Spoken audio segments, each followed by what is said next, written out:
There's something wrong with the view.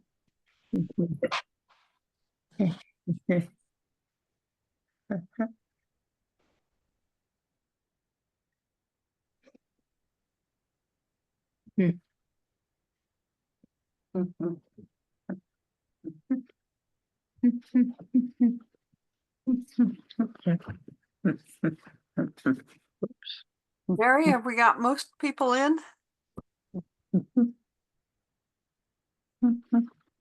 Okay. Yep, I think we can go ahead. There we go. Okay. So welcome everyone to the first of the Village Voices in the year 2025. Any of those of you who don't know me, I'm Trudy Peterson and I coordinate Village Voices here for Capitol Hill Village. I want to thank, of course, Mary Bloodworth. You've seen her on the screen. She does all the technical background. With her, this program would not occur, I promise you. And of course, thanks to Judy Berman of the Village, without whom the Village wouldn't work either. Thanks to Majean Daniels, who does publicity, and also thanks to Karen Stuck, who advertises this for us in the news and other places. We are recording this meeting, so please be aware of that as you make comments. If during the presentation you have questions that you just want to ask, but you don't want to interrupt, please use the chat function. Mary and I will both be monitoring the chat and we'll come back to you or we'll ask your question for you. The final thing is please do mute yourself. That will help us. We have quite a few people on tonight, and so muting you helps with our transmission to everybody else. With that, then, let me introduce tonight's talk. Tom Zaniello was with us when Village Voices was in person at the Northeast Library before COVID. And at that time, he had written a mystery book and set in California, if I remember correctly. But somehow COVID happened and he turned to a whole different topic and suddenly started to be, well, a little more ghoulish, shall we say, looking at epidemics in film. Tom taught at the University of Northern Kentucky for many years and specialized in film. And so this is a book on one of his teaching topics. Welcome, Tom. Thanks for coming again. Thank you. Thank you very much. And I won't repeat all the names to thank for putting on this event, but thank you all. There are three ways I could have begun this talk after many sleepless nights. Number one, outlining what my book does, but why it's a good idea not to buy an ungodly expensive copy to read, but to wait for the paperback edition next year. Two, outline the horrors of epidemics and pandemics and specify how, one, terrible they are, and two, how Robert Kennedy Jr. Is going to make the situation even worse, since he's already done so before with his ignorance and charlatanism when he sabotaged the vaccination of children in Samoa, in the Samoa measles epidemic in 2019, and 83 unvaccinated children died. Number three, remind you that I am not an epidemiologist, but a film studies professor who studies how epidemics are portrayed in films. So here's what happened. Before Fran and I came to Capitol Hill, I had the good fortune to teach at Northern Kentucky University, where I alternated between courses on Hitchcock and post-apocalyptic films, especially those about epidemics.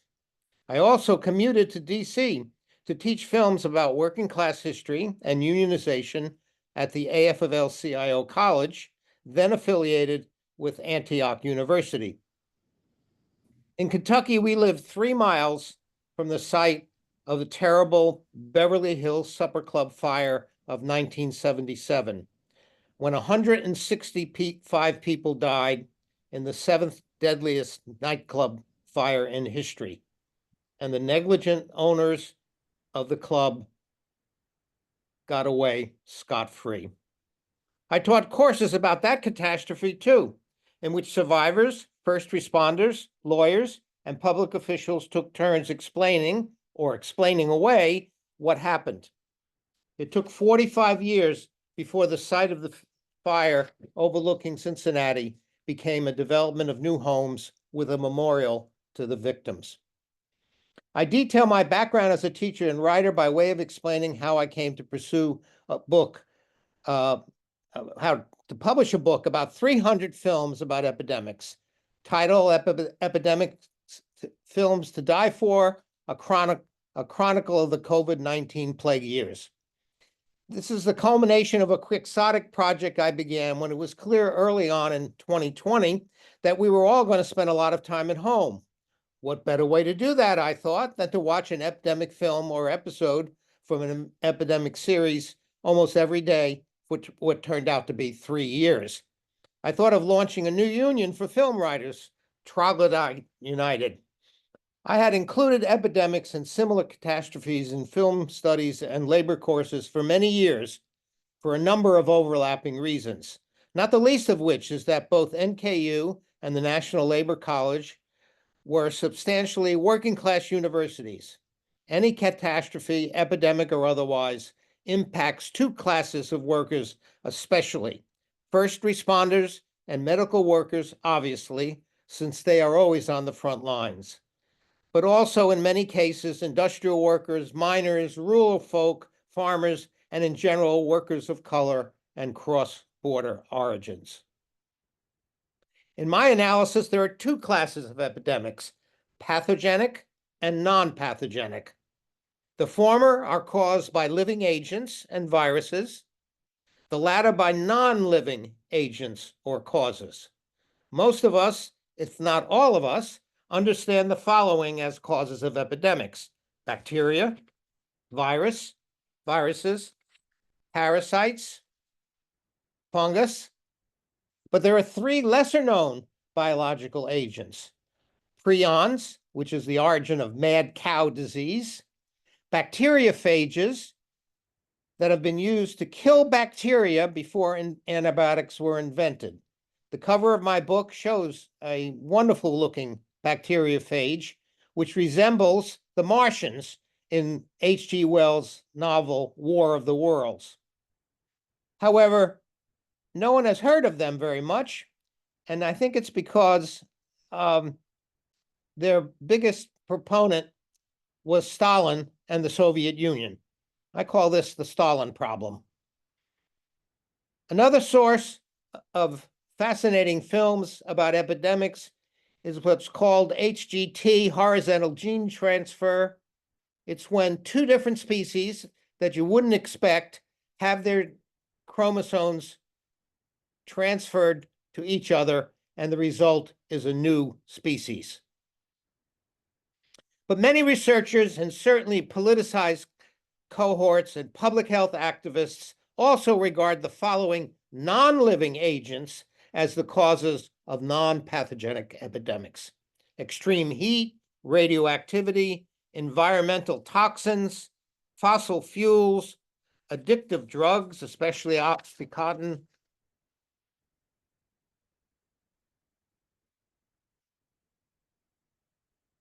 even with this not always neat division, there are problems. Many people, including active researchers, would like to classify the following as epidemics: Parkinson's cases, for example, having doubled in the last 10 years, Alzheimer's, which seems to be omnipresent now, autism, although the rhetoric of autism being on the spectrum has perhaps expanded the number of people labeled as autistic, and long COVID, in which there is no definitive findings yet of its origins.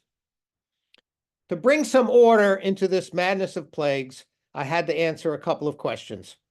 What is an epidemic? a disease with a specific causative agent proceeding serially or simultaneously among victims. It can originate in one or many places. At first, there is no immediate cure or remedy, only palliatives. The brunt of its negative effects falls not only on the afflicted, but also on health workers and people living in poor or working class communities. Governments at all levels of authority will at first blather on or lie about the epidemic and its severity. A vaccine or curative drug will eventually be found. The epidemic will end someday, but it or its mirror image will return sooner or later. The first Epidemic Cinema Film Festival was held in London in 1988 under the title Panic in the Streets, screening 19 films, but I'm only going to mention 2 at this time because they seem not to be about epidemics. One is Fatal Attraction, starring Michael Douglas and Ann Archer as a successful Manhattan yuppie couple, and Glenn Close as a femme fatale who works for a publisher that needs legal help from Dan's firm. The other one is The Fly, a body horror picture, if you can picture body horrors, David Cronenberg's remake of Vincent Price's portrayal of body horror in the earlier classic by the same name. Both involve HGT, horizontal gene transfer, because the scientist combines the chromosomes from a human being and a fly and gets a new terrifying being. The festival organizers, Judy Williamson and Mark Finch, argued that Fatal Attraction, The Fly, as well as the season's film titled classic Panic in the Streets, were the defining films of the season. I remember being surprised that Epidemic Cinema could somehow be typified by Fatal Attraction. But the film organizers argued that Fatal Attraction was ironically the real reason for having an Epidemic Cinema program.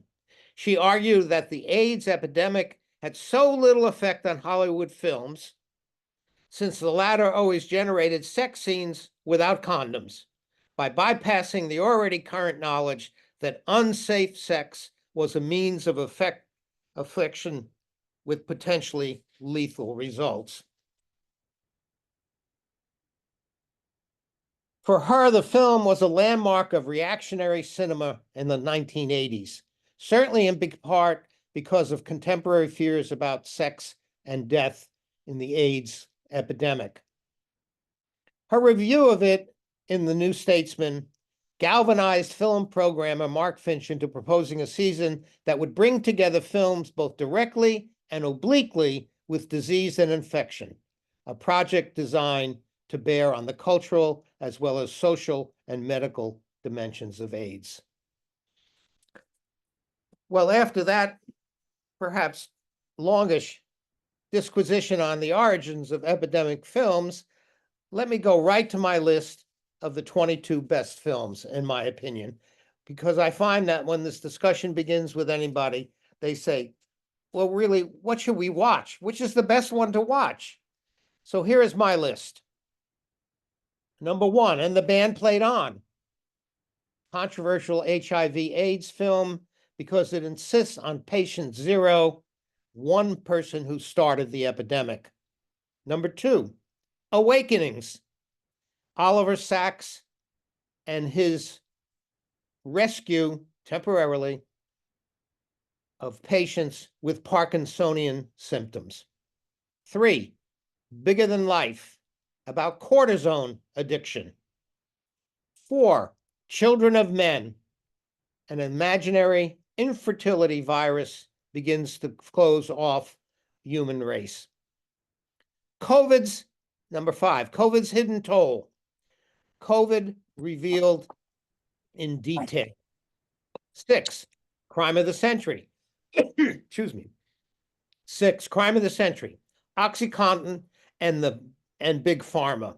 7, dark waters, wastewater, and forever chemicals. 8, the evening hour, OxyContin in Appalachia. 9, fatal contact, bird flu in America. Bird flu, by the way, as you may know from reading the newspaper, is now a threatening prospect. Number 10, 5B, just two, a letter and a number, 5B, which is the name or the number of the first and best HIV/AIDS clinic in San Francisco at the beginning of the epidemic, one of the only clinics that would take patients in. 11, from Flint, Voices from a Poisoned City. Most people know the story of lead in the water pipes. 12, the girl with all the gifts. Sci-fi fungus human HGT. You can leave the rest to your imagination. 13, the hot zone, Ebola, which includes scenes at Reston, Virginia. 14, for people who love music, this would be a favorite. It's called Interrupted Melody in 1955. It's about a polio victim. The story of Metropolitan, true story, by the way, story of Metropolitan opera singer Marjorie Lawrence, who contracted polio and made a comeback singing at the Metropolitan from a wheelchair. However, during a performance of Wagner's Tristan and Isolde, she stood up and walked towards the audience and continued to sing. There were no dry eyes in the house. 15, It Stains the Sands Red, one of the only zombie comedies. 16, The Mask of the Red Death. You know this from Edgar Allan Poe's famous short story with an Ebola-like disease. Miss Evers' Boys, an infuriating history lesson about the deadly and racist Tuskegee experiment in which the Black participants were not treated and not told eventually that there was a remedy available. It was a deadly syphilis experiment. 19, Panic in the Streets, pneumonia plague. Pripyat, Chernobyl radioactivity. The Seventh Seal, bubonic plague in the Middle Ages. Many regard this Bergman film as one of the greatest films of all time. I know I do. Still a Michael J. Fox movie. How an actor hides his Parkinson's so he can continue to work. And finally, 22, Under the Skin, alien sex with humans. You will be surprised to know how badly aliens want to have sex with humans, at least on film. What are some of the problems epidemic films have not yet caught up with? Measles. Well, we thought we had that solved, but the controversy apparently is not over. It is the most successful childhood immunization program. It saved more lives than any other childhood disease. Yet Robert Kennedy says the vaccine causes autism, the vaccine shot causes autism and cancer, quote, that killed many more people than polio ever did. Josh Green, a doctor and governor of Hawaii, who helped Samoa make a comeback after anti-vaxxers and RFK precipitated all these deaths by announcing that, quote, there's no vaccine that is safe and effective, especially the measles vaccine. Public health officials in Samoa suspended the vaccinations with terrible results. Mpox, formerly monkeypox, related to smallpox, which the World Health Organization calls a global health emergency. Bird flu, also known as H5N1, declared recently an emergency in California's dairy industry, and also that pigs can be infected by both bird and human influenza viruses, making them a lethal HGT laboratory.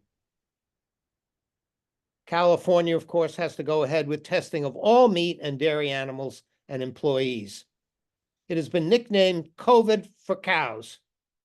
The first human death was this week in Louisiana, but 20 big cats died in animal sanctuary from bird flu in Washington state in December.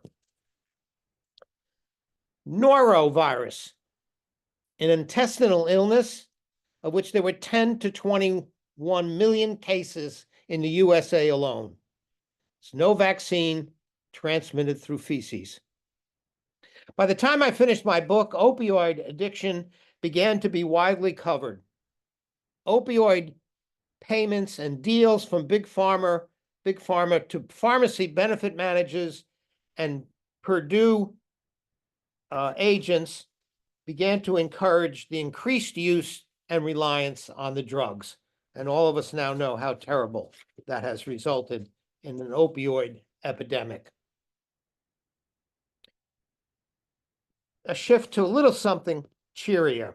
Here are the current vaccines with substantial success rates: COVID, flu, RSV, and Tdap, TDAP, a vaccine that protects against tetanus, diphtheria, and pertussis, or whooping cough. It's given to children, pregnant women, and necessary certain adults. But here's a list of the non-pathogenic problems. During the Vietnam War, we came to know napalm and Agent Orange, terrible gasoline-based bombs. And in fact, some people have ended that photographs of the napalm victims helped end the Vietnam War. Dioxin, used in pesticides. A new incendiary fuel bombs, which I had never heard of, called Mark 77, kerosene with white phosphorus, used in Operation Desert Storm in Afghanistan and Operation Iraqi Freedom. Another widespread group has been nicknamed the Forever Chemicals. In municipal wastewater treatment plants, they enter drinking water reservoirs. 70% of the USA population drinks water from those very reservoirs. Heat deaths. In Chicago, 719 African Americans died in 1995 from extreme heat. 2023 was the hottest year on record. There were 47,000 deaths in Europe from heat. Here, Phoenix, as you may remember, had 100 straight days of 100-degree weather. Most of us know about radioactive fallout. Sometimes we forget that much of this fallout was not just in Japan, but also in the Nevada and Utah nuclear test sites. Fluoridation. Teeth protection, of course, but high fluoride exposure has been linked to lower IQ in children, says the Journal of the American Medical Association. A new word for most of us, microplastics, in food, water, air, and in ground. These are chemicals used as plasticizers in vinyl products, artificial turf, garden hoses, shower curtains, medical tubing, and children's plastic toys. More than 3,000 chemicals from food packaging enter our bodies: takeout containers, soda bottles, shrink wrap. Lead in drinking water, as I mentioned, there are too many cases to enumerate, although the Flint poisoning cases in 2004 became the index case because it was such a blatant so-called money-saving change. So we are probably left with too many non-pathogenic epidemics and virtually no films about them, with the possible exception of Alzheimer's and autism. But there haven't been films enough on epilepsy, stroke, meningitis, encephalitis, multiple sclerosis, and migraine. So I can't recommend films in any of those. Thank you for putting up with some of these horrors. Some of them are body horrors. Some of them are just horrible to hear. If you want to pursue more of my own work, essays and so forth on epidemic films, just type in 3 words in Google, WordPress, Zaniello, and epidemic films, and that'll take you to my website that discusses many other aspects of epidemic. I also am more than willing for you to email me if we don't have quite enough time for questions tonight. And I'll give you that email address, tmznll64@gmail.com. tmznll64@gmail.com. I'm going to sign off by holding up my book to the camera so you can see what a bacteriophage looks like. Oh, dear. It's a scary little guy, but actually it's a good organism, since bacteriophage means eater of bacteria. For most times, a bacteriophage, despite its appearance, is a good thing. Thank you. Thank you. Thank you. And thank you, Tom. Thank you a lot for a much broader discussion of epidemics than I certainly had ever intentionally understood. In your list of list of films, I was trying to figure out how many were documentaries and how many were fiction films, and then I lost track. That's to save time, I didn't bring that up, but they're about half and half on that list. The ones that sound like documentaries are documentaries. COVID's Hidden Toll, Fatal Contact, Bird Flu in America. The title should be the hint that that's a documentary. From Flint, Voices from a Poison City is a documentary. A title like The Girl with All the Gifts, the science fiction fungus film, that's fiction, but a wonderful fiction. So anyway, I think you can certainly write to me and if there's a particular one, or simply Google or IMDb these films and you'll find out. Ben Curran in the chat says, "Did you mention Contagion?" No, I didn't, and it's a perfectly good film. I just didn't want to read a big. Once I got to 22, I said I better stop. But Contagion is definitely worth pursuing. Okay. Any hands up? Mary, help me. Do you see another one?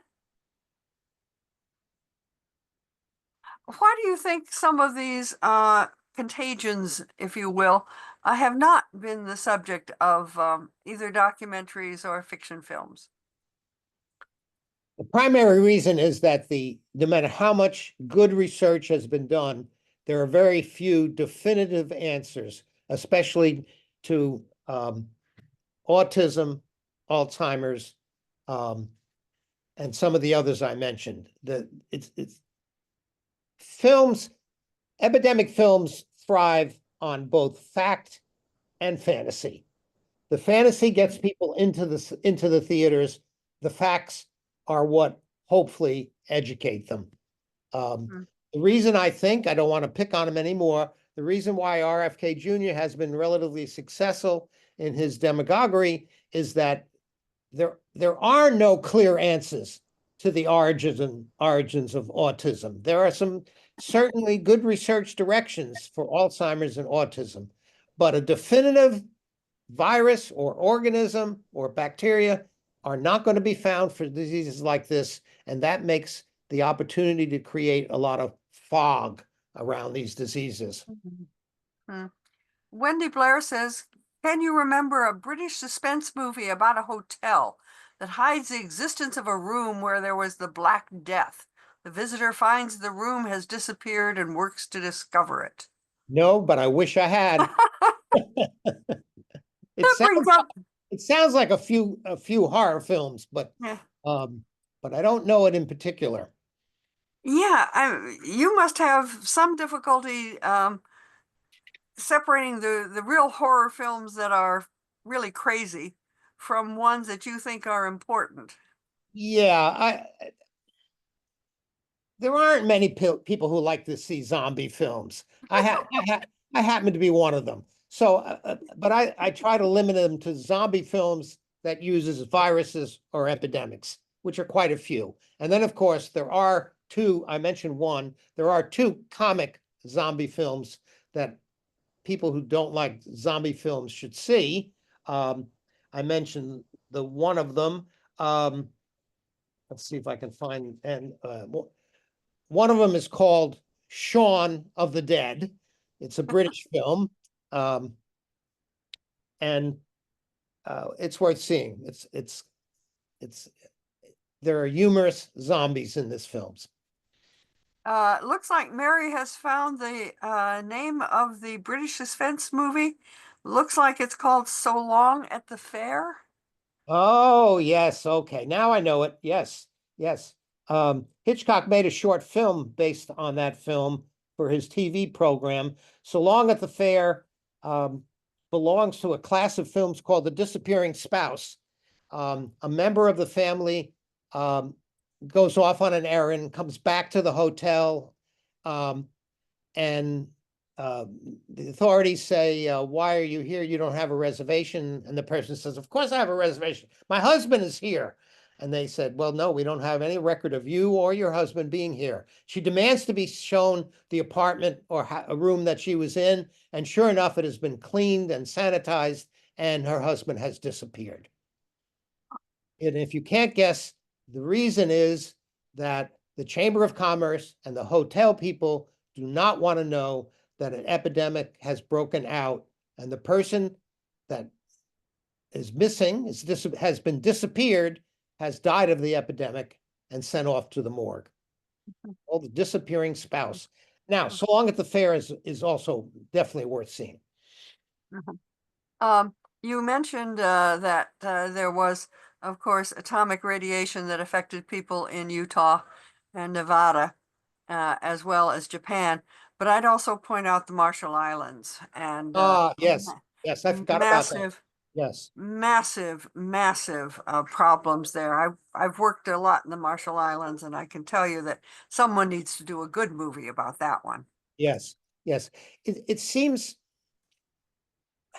I don't want to pick on the military, but it does seem that at some level they would have said, radioactivity, we wouldn't want to be in a room with any radioactivity, but dropping bombs and testing them all over where there's population seems to be acceptable.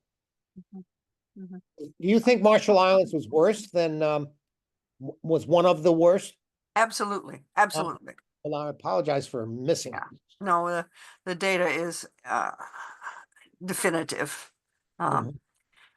Um, Another one that I was thinking of as you were talking about it was Marie Curie, and there have been a number of films about her that have shown the radioactive problem of working with this and what happened to her and her family.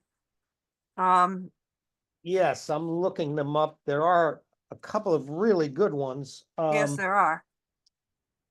Um,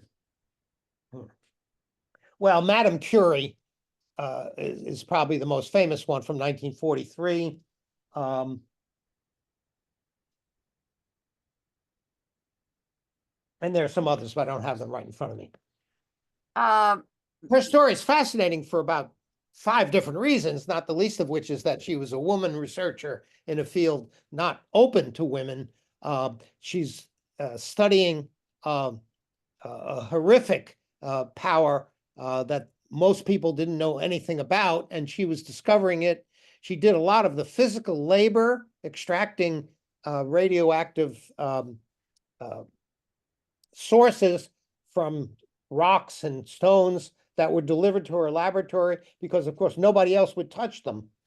Anyway, Madame Curie is very, very good example. And the wonderful Mary Bloodworth has put a link into the chat with a link to that film.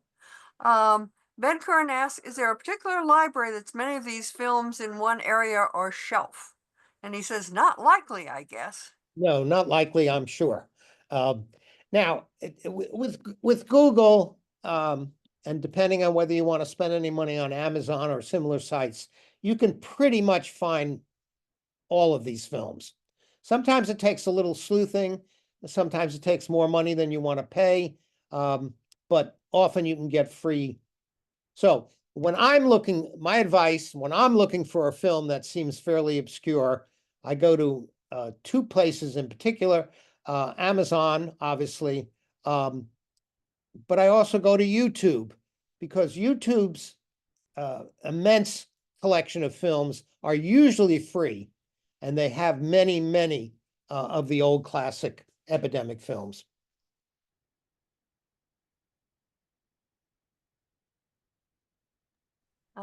Other questions or comments? I'm looking for hands and I'm not seeing them. Film aficionados out there, you know more about it than certainly I do. Questions, comments? Oh, I know a question. We've been talking mostly about US and a little bit about British. How about other countries? Are they doing this? I would think the Europeans would be mad for Black Death films. Yes, yes. I mentioned Bergman's film, of course.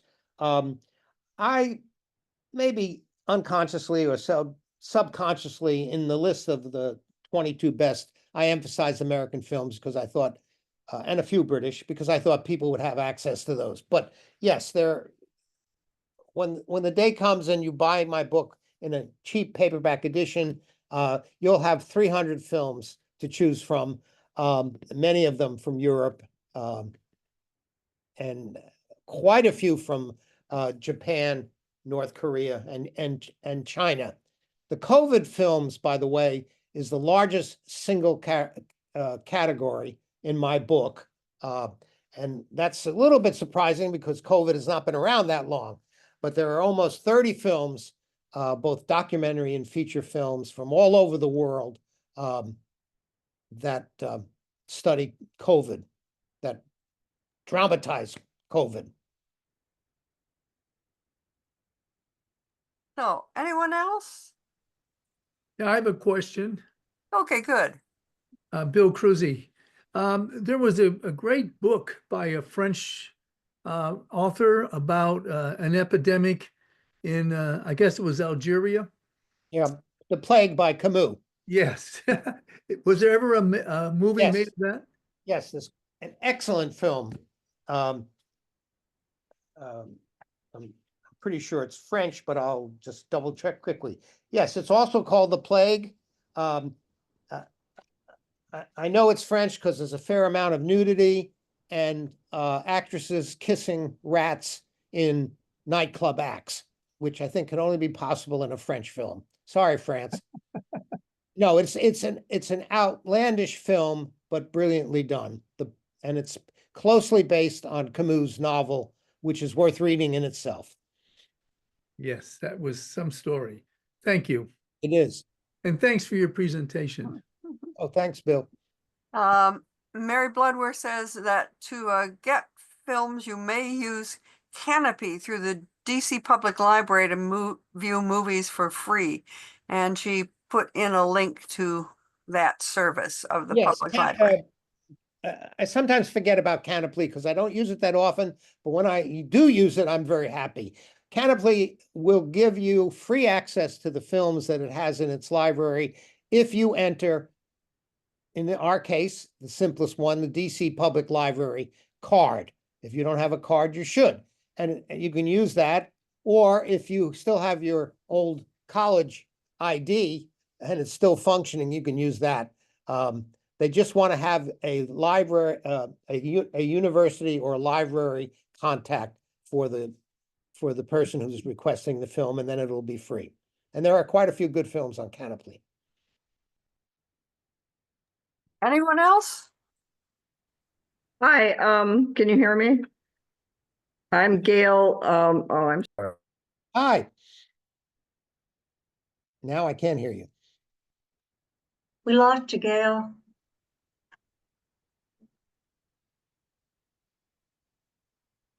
Seem to be going in and out. Gail, you Yeah. need to unmute. I have? There you go. Oh, okay, because it says mute here. Don't touch- Anyway, Louis is don't here touch it. with us and he had another film The to mention. the PBS series, American Experience, did a wonderful documentary on the 1918 flu, Spanish Yes. flu. Spanish flu. It's called Spanish flu, but it wasn't Spanish.